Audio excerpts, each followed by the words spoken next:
Olá, estamos aqui com mais um Queiroz Advogados Responde.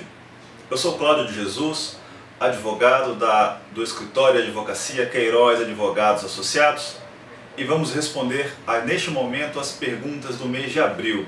Nós vamos começar com as perguntas do senhor José Arnaldo Crico. A pergunta do senhor José Arnaldo Crico é muito interessante. Ele está sendo processado em sua cidade, é uma cidade pequena, e nenhum dos advogados da cidade quer pegar a causa porque o autor da ação é uma pessoa muito conhecida, uma pessoa poderosa na cidade.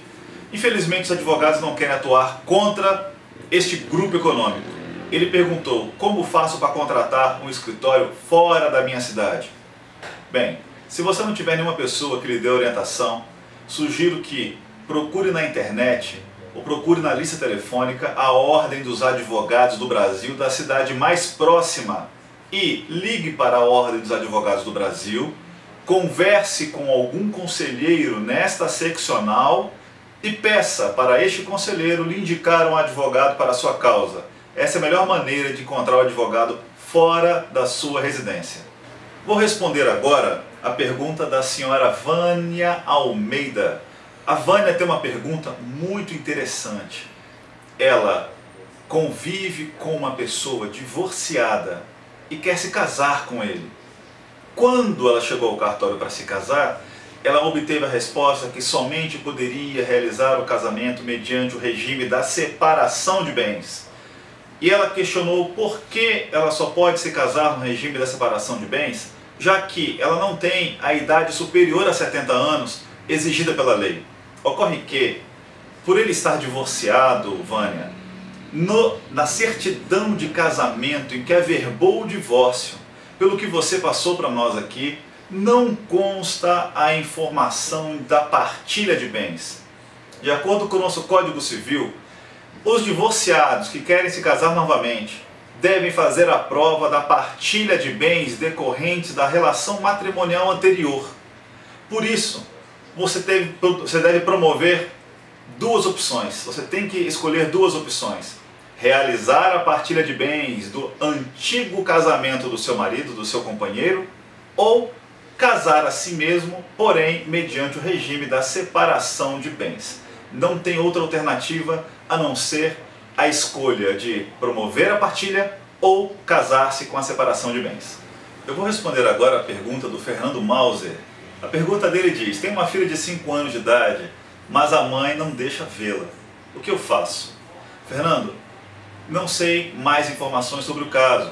Se você tem uma sentença judicial que autoriza a visitação da criança, você pode se dirigir a uma delegacia e fazer um boletim de ocorrência pelo descumprimento da ordem judicial e conseguir a visitação pela força policial.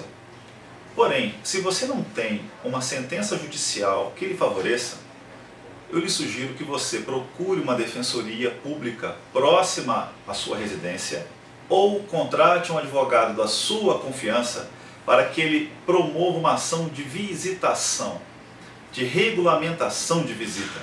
Esta ação judicial, tendo em vista que os pais, em muitos lugares, não prestigiam a visitação aos filhos, todos os pais interessados em visitar seus filhos, a justiça tem sim dado ganho de causa e regulamentado as visitas da melhor forma para a criança. De forma que eu lhe encorajo que, se você quer exercer o seu direito de visitar a sua filha, entre na justiça para guardar e para resguardar o seu direito, que também é um direito da sua filha. Eu vou responder agora a pergunta da Imaculada Guimarães. A Imaculada Guimarães tem uma pergunta bastante interessante. Ela quer saber, quando uma criança entra com uma investigação de paternidade, com pedido de alimentos, quando que é devido os alimentos? A partir do resultado positivo do exame de DNA ou a partir da propositura da ação? Cara Imaculada, nenhuma e nem outra. De acordo com os entendimentos jurisprudenciais, os alimentos decorrentes de ação de investigação de paternidade, eles se tornam devidos a partir da citação do réu. Então, quando o pai recebe a citação da ação de investigação de paternidade, a partir daí, retroagem todos os alimentos Ou seja, se o pai ficar discutindo uma ação 2, 3, 4 anos, você vai ter uma execução muito grande. Isso, na verdade, pode parecer atrativo, mas não é interessante. Quais são os pais que podem, de uma só vez, pagar anos de pensão? O ideal é se conciliar. O ideal é chamar o pai, no momento do resultado do exame DNA, a assumir e a compor a pensão alimentícia. Muitas vezes a gente entende que o volume da ação vai nos trazer maior benefício. Isso aumenta o litígio. Então eu lhe recomendo que, apesar da resposta de ser interessante, caso porque tenha um efeito retroativo, que você lute pela composição amigável do seu caso. Eu vou responder agora a pergunta da Márcia Shows de Carvalho. A Márcia faz uma pergunta bastante interessante relativa a alimentos e com certeza é uma dúvida muito comum. A Márcia está perguntando se corresponde a ela 50% do valor dos alimentos para ela e 50% do valor dos alimentos para o pai, ou seja, cada um dos pais responde por 50% das despesas dos filhos. Ela entende que ela já dá a moradia, ela já dá remédio, já dá cuidado, já dá alguns outros amparos. E ainda acredita que deveria pagar mais 50% dos valores pagos da pensão dada pelo pai dos seus filhos? Essa é uma dúvida comum, onde os pais litigam, falam, não, eu pago a metade das despesas e você paga as outras partes das despesas que corresponderiam à outra metade. Na verdade, quando a mãe já cuida da criança, a mãe já zela pelo seu domicílio, já providencia remédios e outros cuidados mais, esta parte já está incluída na responsabilidade da mãe em relação aos cuidados com a criança.